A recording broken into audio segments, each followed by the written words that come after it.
we spent the last few days free diving with blue freedom apnea.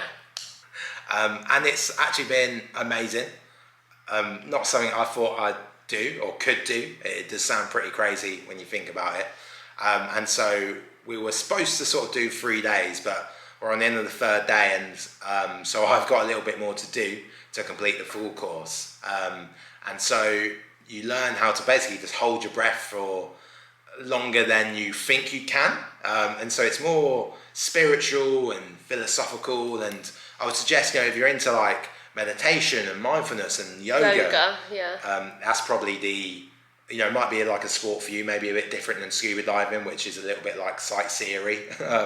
But free diving is very much more, about control over your mind and your body. Yeah, they definitely go hand in hand. Like if you're a free diver, it's definitely better to practice meditation and yoga and those sorts of things to clear your mind, which I'm not very good at. I just like, my mind is just like a whirlwind, it just keeps on going. Yeah, whereas my mind's empty, so I found it a bit easier. But so we've been doing it with Blue Freedom apnea, and they've been really great, and it's a pretty cool setup they've got there, so you can go, and they've got all the kit to hire, and you can have lunch there afterwards as well. But what we've had to do has been a little bit tricky. So we've tried to do either 2. Yeah. And so that involves some sessions in the pool, some theory sessions, and some sessions in the sea.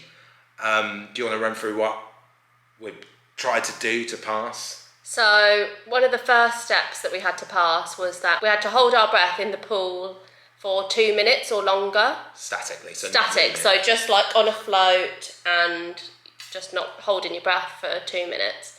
And my record was 2 minutes and 1 second, so I did it. And Perry was obviously very good at this, and he did... I think I did about 3 minutes 15 or 17 to be exact. 3 minutes 17. And my trick was to sing songs to myself to keep myself distracted. And then after that, you had to do another pool session, and that was dynamic, so moving but holding your breath, and we had to swim over 40 meters.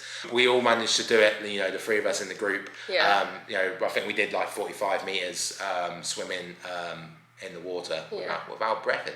I think it was more like the motivation that Perry had finished, then another girl that we'd done it with finished, and then I was like the last one. I was like, I'm not going to be the only one that doesn't do this, so we pushed the boat out with it, and I managed to touch the wall. Yeah. And the other skill, which seems like a bit of a jump, and it is a bit of a jump, is to dive down to 13 meters, swim in on your own with fins, and then swim back up again without panicking or breathing. Yeah. And in the sea, that was our apology. Yeah, in the sea, a sea session. And I managed to do it upside down. It was my first time today. And I think Blue Freedom apnea are really good.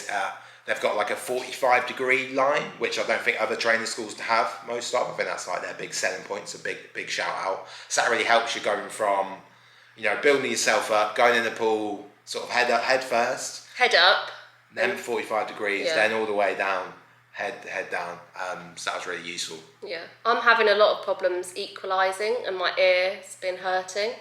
Yesterday I had some sinus problems, so yeah, my freediving experience hasn't been as good as Perry's, but I'm getting there. I think I just need a bit of more practice, like a few more times, like going out in the sea, like do some snorkeling and some duck dives and that sort of thing. I think I'll get there in the end. And because it's such a mind game. That's what the instructor and all we had to do a little test as well. Calls it a mind game. Just control over your body, telling yourself, I don't need to breathe. I'm fine at the moment. Yeah. And distracting yourself. I find that very hard to distract myself. I'm just like, when am I going to breathe?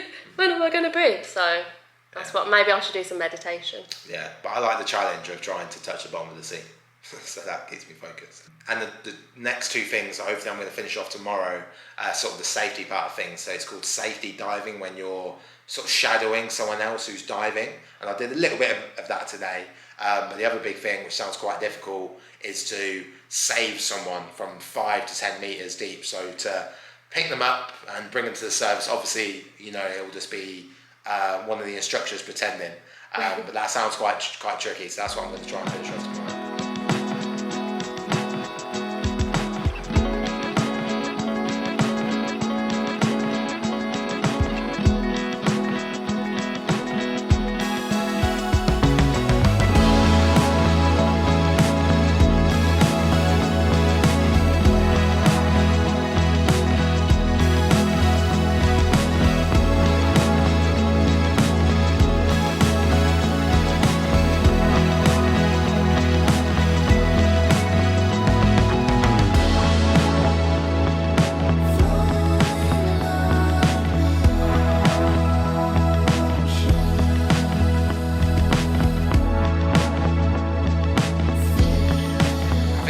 Part of it is though, as you go down, you get sort of all these different equalization techniques to try and like make sure your eardrums don't pop from the pressure, and that's the trick, you know, is to remember to do that in time, comfortably, and so you don't feel pressure or pain, and then you can get to the bottom and back up. But honestly, I've really enjoyed it. It's been a lesson in, you know, the mind over the matter. You know, just being able to tell yourself, you know, no, right now I can like do other things other than like this sort of response that my body wants me to do that maybe I don't need to do.